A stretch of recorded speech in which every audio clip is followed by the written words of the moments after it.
Olá pessoal, tudo bem com vocês? Bem-vindos a mais uma aula de revisão. E hoje nós vamos revisar o quê? Hoje nós vamos revisar o que nós vimos na última aula. Nós vamos falar sobre açúcar, o ouro branco que vai marcar o início da colonização do Brasil a partir de 1530, galera. Falei para vocês que os portugueses vão trazer esse produto, né? E vão começar a plantar no litoral do Brasil, mais especificamente em Pernambuco e também na Bahia, devido que o seu solo ser muito fértil daquela região. E aí, lá nessas áreas, nessas capitanias, nós vamos ter o quê? Nós vamos ter os engenhos, que são grandes fazendas onde vai ser produzido este açúcar que vai ser mandado para a Europa. Falei também que os portugueses eles vão contar com a ajuda de qual povo mesmo? Os holandeses? Sim, os holandeses eles vão financiar também o cultivo da cana-de-açúcar e os holandeses eles vão fazer esse transporte e vão levar para a Europa. Só que depois a relação vai azedar e os holandeses querem saber, eu vou invadir esse lugar aqui, eu vou pegar essas terras para mim plantar. E aqui vão ficar 24 anos e depois finalmente vão ser expulsos. Só que antes vão ganhar muito dinheiro, assim como os portugueses e também os donos de engenho, galera. Lembrando que quem vai trabalhar aí nessas fazendas, nesses canaviais, vão ser os escravizados, que vão vir traficados lá do continente africano para o Brasil para trabalhar nos canaviais, certo? E uma coisa curiosa é o seguinte, quando o escravizado ele estava muito cansado, certo, de ser explorado, ele vai ter algumas formas de resistência, certo? E uma delas, galera, é tocar fogo no canavial. Então toca fogo nesse canavial aí, e aí o senhor perdia toda a sua produção, ele ficava muito bravo. Assim, ele ia ter que descobrir quem era. Até então, não tinha culpado, mas quando ele descobria, o que acontecia? Esse negro, ele sofria as consequências como castigos físicos, certo? E aí, relembrou? Espero que sim, vamos continuar. Vamos falar sobre a produção açucareira. Tem um aqui, é porque vai vir uma parte 2 aí, galera, porque o assunto é muito extenso. Então, a cana-de-açúcar ela vai vir com os colonizadores, com os portugueses, a partir de 1530. E aí nós vamos ter os primeiros engenhos no litoral nordestino, Pernambuco e também Bahia. Lembrando que a Bahia vai se tornar, posteriormente, a capital da colônia.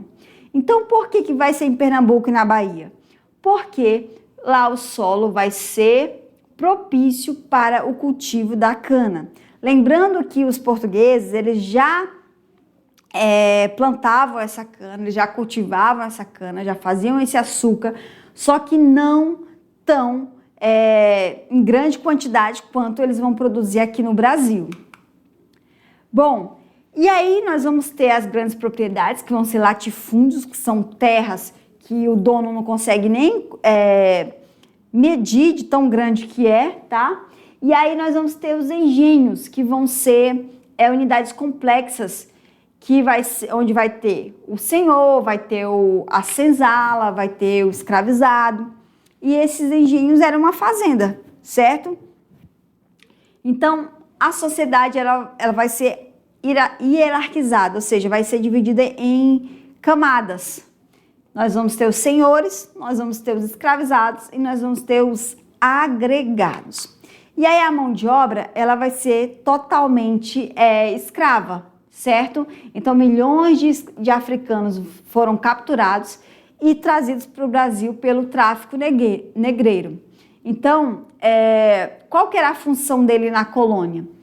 Era trabalho nos engenhos, nas lavouras, mineração e também nos serviços domésticos, certo? Então, havia também uma forma de resistência, que vai ser o quê? Fugas, como eu acabei de falar para vocês.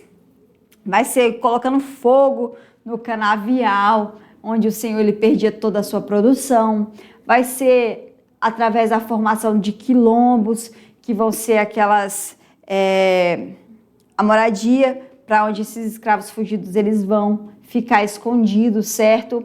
Nós vamos ter também revoltas e a preservação de culturas africanas, como a língua, eles vão falar a sua língua escondido, eles vão cultuar os seus orixás de maneira velada, de maneira em segredo, certo? Porque se descobrissem, ele iria sofrer um castigo muito severo. E aí nós vamos ter também o processo gradual da abolição em 1888, sob pressão interna e externa, ou seja, não tem mais por que ter escravo. Portugal insistia, mas por quê?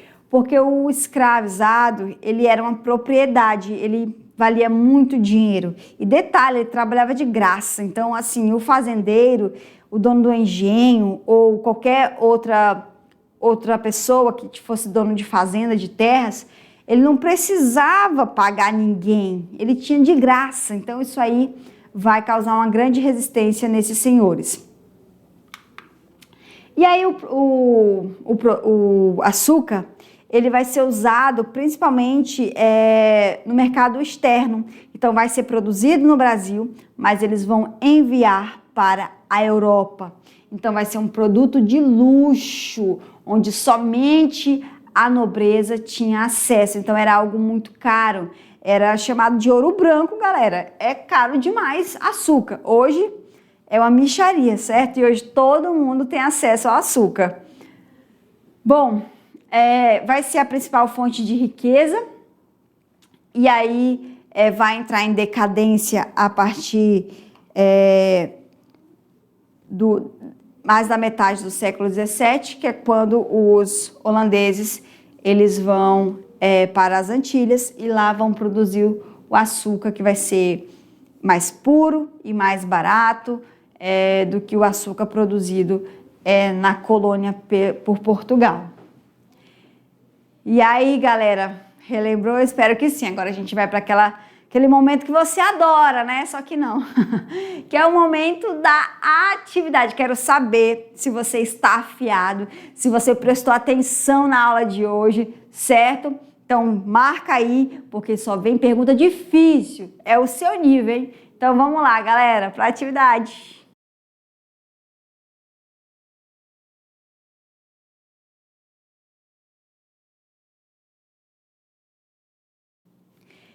E aí, pessoal, tudo certo? Conseguiu? Tava difícil? Tava não, você é inteligente. Então agora vamos lá corrigir essas questões aí. Quero ver se você acertou. Vamos lá, galera. Bom, começamos aqui por uma questão enorme, né? Que no Enem você tem que ganhar tempo. Então você vai ler com atenção e você já vai identificar do que ele está falando. Vamos lá. Como você já imaginou como seria seu cotidiano sem o uso do açúcar, refrigerantes amargos, sem as balas, os chicletes, os chocolates ou doces de todo tipo? Imagina o café sem açúcar. Mas era sem o açúcar que a sociedade sobreviveu durante quase toda a história da humanidade. Sendo que o açúcar só começou a se disseminar como artigo de consumo mais amplo por volta do século XVII, quando começou a produção em larga escala da cana-de-açúcar no continente americano, principalmente na colônia portuguesa. Então, a nossa vida seria o quê, galera? Muito triste, não é? Nossa, açúcar é muito bom, porém prejudicial à saúde. Vamos lá. Então, sobre o açúcar, é correto afirmar que a cana já era produzida na Índia há mais de 6.000 anos. O açúcar foi o segundo produto agrícola de exportação no Brasil. Não, era o primeiro. A cana-de-açúcar é nativa do Brasil, pois isto o país é o maior produtor até hoje. Claro que não, galera. Foram os portugueses que trouxeram. D. Os indígenas se adaptaram rapidamente à plantação de cana-de-açúcar, sendo a base da mão de obra. Não foi a mão de obra escravizada. E o trabalho do africano livre foi fundamental. Parou aí. Africano livre, então já sabe que essa aí está errada. Então, como eu falei para vocês, a cana já era plantada, o açúcar já era uma especiaria que estava localizado aqui, pessoal, na Índia. Então, a Índia, ela já produzia esse açúcar. E aí, como nós vamos ter aí esse comércio de especiaria, Portugal descobre esse produto e começa a produzir lá nas suas ilhas, que eles já tinham colônias, e dessas ilhas vão vir para o Brasil.